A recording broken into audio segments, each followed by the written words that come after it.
Coming up this morning on Daybreak, residents of Ozark speak up about what they hope to see in their city in the next decade, and the city has also released its plan for that. And it's National Boys and Girls Club Week around the country. Our Hannah Zettel takes a closer look at how these Springfield area clubs are celebrating this week. Plus, the Missouri House advances a bill that can keep rural license offices open, but at a price. We'll explain about that and much more coming up for you this morning on Daybreak. Well, good morning and thanks for waking up with us. It's Tuesday, April 9th. I'm Lauren Barnes. I'm Joe Morano, ready to get after it on this Tuesday after watching all that basketball last night. You seem ambitious. I knew you did that. How late Yeah. When was the last tweet I sent out? Probably around then. I don't know. 11:30 or so? It was a late one. Went to overtime.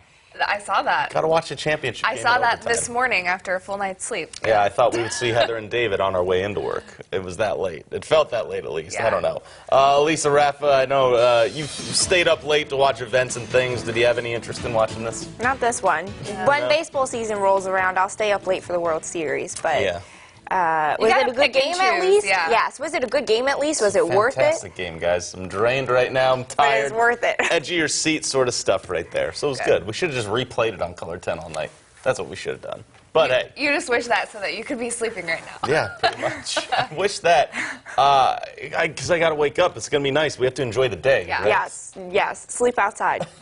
Like nap outside. It's going to be another beautiful day today like it was yesterday. We're starting out pretty warm with just a few clouds and these temperatures in the 50s to start. It is 49 in Springfield, so flirting with that 50-degree mark. South winds at 3 miles per hour. Not too much going on out there, just a few clouds, but things pretty quiet and smooth sailing. Temperatures are at 57 in Branson, 49 in Mountain Grove, and 52 in Fort Leonard Wood. And like yesterday, these dew points are still pretty dry, so it's not humid out there, and it really won't get humid out there, even as we get temperatures shake it up in the 80s. A reminder, we haven't seen this all year yet, right? But that muggy meter, we're still pretty comfortable here. It's not that humid.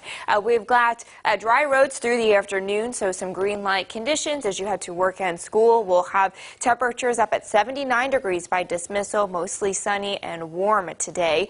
We'll have temperatures near 80 degrees today and tomorrow with an elevated fire danger, strong winds, falling temperatures, and a potential for frost. All of that coming up in 10 minutes. Following up on last night's city council meeting, Springfield council members met for the first time since last week's election, and they kicked things off with the approval of multiple projects. Plans were approved for a $2 million project on Cherry Street. The street will be widened from Barnes to Oak Grove Avenues. The council also adopted amendments to the Phelps Grove neighborhood plan as part of the city's comprehensive plan. An application for HUD funding was also approved. That application will seek more than $2 million in funding for multiple projects. Also at council, a measure was approved to allow officers to purchase their guns when they retire from the department. Craig Wood will ask the Missouri Supreme Court to overturn his death sentence today. He's the man that was convicted in the kidnapping and murder of 10-year-old Haley Owens back in February of 2014. She was walking home and then taken and raped and murdered by Wood. A jury convicted him of the crime but couldn't agree on a sentencing, so a judge sentenced him to death. Today, Wood's attorney will argue before the Missouri Supreme Court on appeal, arguing that it may not be constitutional for a judge to impose the death penalty when a jury can't reach a unanimous sentencing recommendation. Now, our David Oliver will be in Jefferson City today to cover that hearing. We'll keep you posted on all that goes on when it comes to that.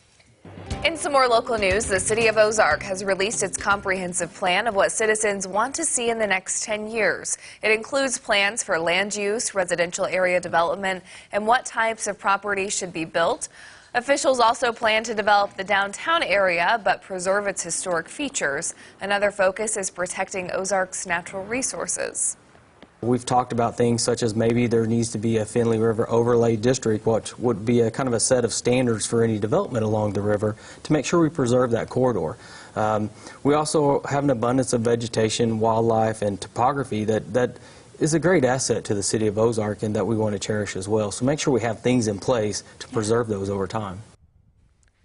The Ozark School District is also currently working on its own master plan as enrollment is increasing rapidly.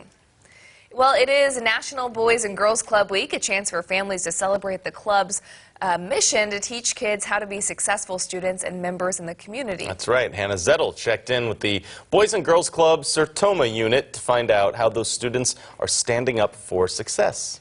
Well, good morning, Joe and Lauren. This year's theme for National Boys and Girls Club Week is Stand Up, which gives families the chance to celebrate the club with many activities. It's really fun at the club.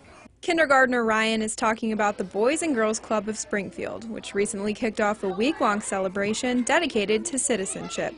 The idea for the week is to put a spotlight on all of the things that we try to do throughout the year, but celebrate it on a more intentional level. Amber Elkhorn works with students at the Sertoma Boys and Girls Club, where students sharpen their skills in the areas of arts, character, education, and fitness before and after school. I love my Boys and Girls Club because the staff here keep us safe. I play with my friends. I like doing basketball. Sometimes we watch movies, and sometimes we learn about healthy habits. Well, I actually feel kind of happy because I also get to see my friends. Stand Up Week focuses on a different pillar of development each day. All the clubs, ideally, around the nation are celebrating this week just what Boys and Girls Club is about. So today is Stand Up Against Bullying. We'll be hosting an anti-bullying rally and celebrating kindness here at our club. The program helps students develop self-esteem while keeping the young learners and their families on the right path. One of the success stories that we had a family share is just that how she appreciates that the club is an extended family for her family. She described having a support system for herself as well. Stand Up Week features themes like Stand Up Against Bullying, Stand Up for Healthy Lifestyles, and Stand Up for the Future. If you're interested in getting your child involved with the Boys and Girls Club, head to their website at bgclubspringfield.org. Thank you, Hannah. Making news now for you. Documents from the U.S. Coast Guard explain why a powerful water bilge pump was removed from duck boats on Table Rock Lake. The Kansas City Star published an article detailing its investigation into thousands of Coast Guard reports on amphibious vehicle regulations.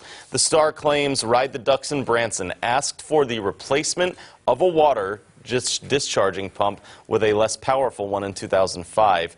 The bigger pump was designed for extreme conditions, but the company claimed it was hard to maintain and had limited use. So the Coast Guard approved the change, but boats were not to operate on the lake if waves exceeded 2 feet. On the night of the duck boat incident, the waves were nearly 4 feet high. A spokeswoman for Ripley Entertainment told the KC Star that the water appeared calm when the tour began, plus the company said it complied with all Coast Guard regulations. We have this full article over on our website. You can check that out by going over to ozarksfirst.com. Still ahead for you this morning, we'll tell you why there's a recall on hundreds of thousands of Acura SUVs. Plus, Google and Facebook are due on Capitol Hill to answer questions about the spread of hate crimes. Your Money Watch is next. From Color 10 Ozarks First, Lauren Barnes, Joe Morano, and weather with meteorologist Elisa Raffa. This is Color 10 News Daybreak.